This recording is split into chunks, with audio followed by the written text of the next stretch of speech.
Well, hello everybody. Today is December 12th, oh my gosh, 2012, soon to be 2013. This year has certainly flown by. I wanted to update everybody. I'm now just over 28 and a half weeks pregnant, and everything is going great. I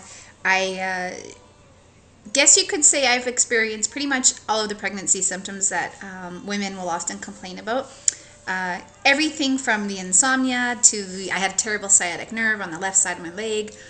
I do get leg cramps every night. It's sort of that restless leg syndrome. It hurts quite a lot. But you know, at the end of the day, everything is worth it to me. The fact that I'm having a baby, I would pretty much put up with it anyways, because it's really just, for me, it's just all the experience, and I feel fortunate enough to be able to go through that and experience pregnancy. We're due on February 28th, so everything is going really well. I couldn't ask for a better Christmas present. What I wanted to sort of touch base on is in sort of following up with my last video, I shared a few of my tips in products I liked in regards to vitamins and stretch marks and all that kind of stuff, and I wanted to add to that on that last video. It's just going to be a short video today, but I talked a little bit about the Palmer's cocoa butter, and that's a really hard substance. You have to sort of melt it down into your hands and then apply it. But Palmer's actually has another really great product, and I just wanted to share that with you. If you can see, it's actually, let's see if I can tilt it a little bit, make it a little bit more clear there. It's by Palmer's as well, but it's a cocoa butter formula cream, and it's supposed to help improve the appearance of stretch marks. It's got vitamin E, collagen, elastin, and shea butter in it, but it's great for the tummy, hips, thighs, and bust. This is a product I have been using, so this is another one out there that I really love. And one of my girlfriends shared a great tip with me. Now, if you don't know anything about coconut oil, I suggest you get online right now and you start doing your research on coconut oil if you're trying to get pregnant or you are pregnant. One of the things I didn't know, I've been taking coconut oil for a little bit now, but one of the things I didn't know is I knew there was great benefits for us as humans to take the coconut oil. It's a good source of fat. It's great for your skin, great for your hair. But one of the other things I just found out recently in being pregnant and researching coconut oil is that it is also great for the baby. It's great to improve the nutrients that are in your milk when you're breastfeeding. And it's so good for the baby that scientists and doctors did enough research and they found out that the benefits of coconut oil to the baby are substantially large, that it's pretty much one of the top ingredients if you look at baby formulas today. So the brand I use, now you don't have to buy this, there's lots of coconut oils you can buy out there. Most of the health stores will sell it. I know in Canada here, Superstore and Costco sell it. But the coconut oil I buy, I'm not sure if you can see that very good. It's called Barlean's, and it's an organic first virgin pressed coconut oil. I take about a tablespoon a day. You can take up to 3 tablespoons a day. Some people like to cook with it. Other people like to put it on their toast. They use it as a butter instead of butter. It's very healthy, but I just take a tablespoon a day because I actually like the taste of it. It tastes quite good. And one of my girlfriends, Elisa, told me another great tip about how to use coconut oil. And it certainly has come in very handy with me, because one of the things I stopped using was a lot of my skincare products that were more for sort of anti-aging. Being 40, I wanted to make sure that I was using safe skincare products. But my girlfriend gave me a great tip, and I absolutely love it. So thank you, Elisa. This tip is actually, you take about a tablespoon of the coconut oil, and if you take a look at it, it looks really hard inside. But what you do is once you actually put that into your hand, and you just put it into your hand, it literally turns to an oil. It's like literally warms up in your hand into like a little oil. So I take a tablespoon of the coconut oil, and then you can either do the cheap version, take a tablespoon of baking soda, and that's your exfoliant. And what you do is you take the tablespoon of the coconut oil, put it in the palm of your hand with the tablespoon of the baking soda, and just rub them together. And then you apply it to your face. So the baking soda works as an exfoliant, and the coconut oil works as a moisturizer. And you leave it on your face for about a minute, and then you just rinse it all off just before bed, and I'm telling you, you're going to love the way your skin feels. I have extremely sensitive skin. I've been using this little tidbit that my girlfriend gave me with the coconut oil and the baking soda. I've been using it for, I'd say, about a week and a half now, and I have not broken out and gotten one pimple. And I have extremely sensitive skin. It's great not only for your skin, but it's also great for your hair. So if you have a chance and you want to have a bath, you just gotta apply this to your hair like a hair mask as well. And you can just put it in your hair, and you don't need to put it on the roots, but you can just put it from like the hair down if you'd like, sort of by the ear down, I mean. And you can let it nourish your hair, let it sit in your hair for about an hour, and then rinse it off. And that's another great way to use coconut oil. The other way you can use coconut oil, of course, is on your belly and your breasts and your hips and thighs, as again, it's a really great moisturizer. Now, if you want to splurge a little, my favorite skincare product, they're a company that I love, which I don't endorse them, it's just happened to be a product I love. It's called Dermalogica, and I'm just going to put that up really close if you can see it. I don't know if you can see that. It's called a daily microfoliant, and it works. I mean, it's just like using baking soda. It's just, I like to buy this. It's a kind of a treat, I splurge. And I mix this with the coconut oil. This is their Dermalogica's exfoliant product. So that's my favorite one to use, and it is safe. The other thing I wanted to talk about, especially for the women out there that shave, I wax, but it's still important when you're shaving your underarms that you make sure that the deodorant you use is safe for the baby, because one of the things when it comes to deodorant is a lot of them have chemicals in it.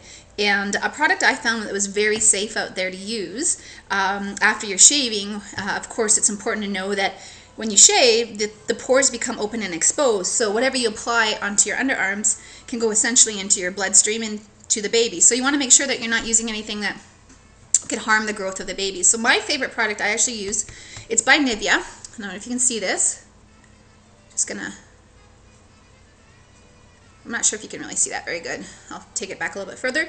But it's by Nivea, and it's aluminum free. It's called Pure Natural, the one that I use. It's called Nivea Pure Natural Action 24 Hour, and it's aluminum free. So I find, this is a great product to use. It works just as good as a normal deodorant, but it doesn't have aluminum. So it's something that I kind of is in the back of my mind when I'm thinking of anything that I eat, I consume, I put on my skin, my hair, my fingers, anything like that. I always remember that that goes to the baby. So I'm very conscious of those things. And I might sound paranoid, but for the women out there that have been trying to conceive for as long as I have, you understand that you're going to, you want to do everything you can to get pregnant. And then once you get pregnant, you want to make sure that you can do everything you can to make sure that baby is healthy and growing and has no complications as a result of something you've put into your body. So I just wanted to share those little tidbits with everybody out there. And thank you again to everyone that's been following me. It's truly been an amazing experience videoing my journey, and I can't wait one day till my little girl grows up and I can share with her all these videos that I've made and let her know that, 6 IVF cycles 5 years later, and this is basically determination and drive, and it's been an emotional and physical and financial challenge for us both, my husband and I, but it's one of those things that either make you or break you. And I can certainly say that this has been something that has made us, I can't even explain it, because everybody says that they're so close to their husband or they express their bond they have, but I truly think that going through an experience like this, it's something that really, really can either destroy your marriage or make you incredibly closer. And this is something that's made us so close. It's the best Christmas present, I think, that anyone could ask for. Being in our shoes, all the women out there, they know exactly what that feels like to just every day pray and wish for that miracle to come true. So I'm digressing here, but I'm a little emotional.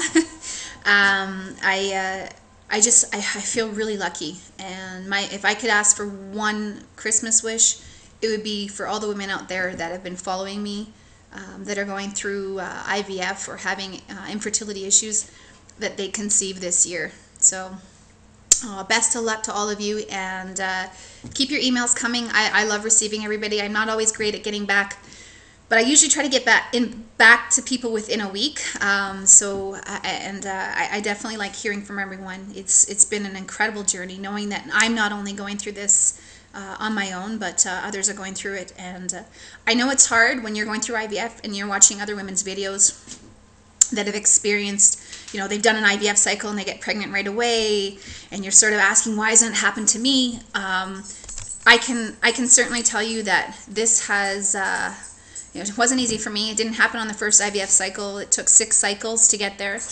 And, you know, we went to more than one clinic as well. We experimented with different clinics and different medicines. But I can attest that you have 2 options when you're going through an experience like this. Your first option is to live in fear and despair and, you know, question your womanhood, and, you know, you fight with your partner. You could take it out on your partner, and you can have a negative outlook on life because it can be really scary.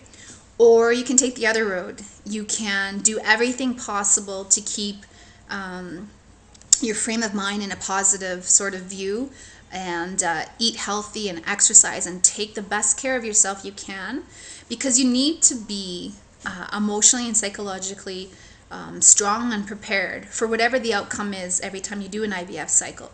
Because as devastating as it can be, there's always another day, and that day goes on, and it can be hard after a failed IVF cycle. But everything, as they say, the expression goes, it takes time. And it's going to happen. It'll happen for you no matter what way it happens. And what I mean by that is whether you conceive naturally or through IUI or IVF, or you conceive as a result of using a sperm donor or an egg donor or a surrogate, or you end up having a child, you know, that you adopt, or happens to be a family member where you become an extended, you know, like an aunt or a sister or a big sister or like a stepmom. There's so many ways that you can have children in your life. And I know it's not something you want to hear when you're going through IVF and it doesn't work out. But if you're really, really determined and you want to have a child, there is always a solution. It might not be the solution you first sort of hope for. You know, it's definitely probably the greatest challenge in my life that I've ever experienced. I'm going to be 41 in January, and I'm going to have my first baby. So I would never have thought when I was in my 20s that this would be the journey, that my sort of the road I would take. But I'm grateful for every experience, and every bit of suffering along the way has taught me to be much more compassionate to others. So again, my greatest wish is for everybody out there that's been trying to conceive. My Christmas wish is that next year that you all get pregnant and have a healthy pregnancy. So best of luck, and I will be posting a new video soon. And before I go, everybody's been asking me for a video of my baby bump. So I'm about to reveal the baby bump at 28.5 weeks. I'm just gonna have to move the camera there for you, sorry. So, I'm not sure how good you can see here, but there is my baby bump from the frontal view. And I will just go to the side. I don't feel awfully all that big from coming out. I find that if anything, I've gone quite a bit wider in the hip area. And I'll just turn to this side for you. So I'm not sure how good you can see, but I am carrying pretty low. And she has been moving non-stop. She is definitely a shaker and a mover. So anyways, just wanted to say thank you again to everybody for following me, and I will be posting another video soon. I go next week for my 3D ultrasound. I'm so excited. I can't wait. Take care, and I will touch base soon. Bye-bye.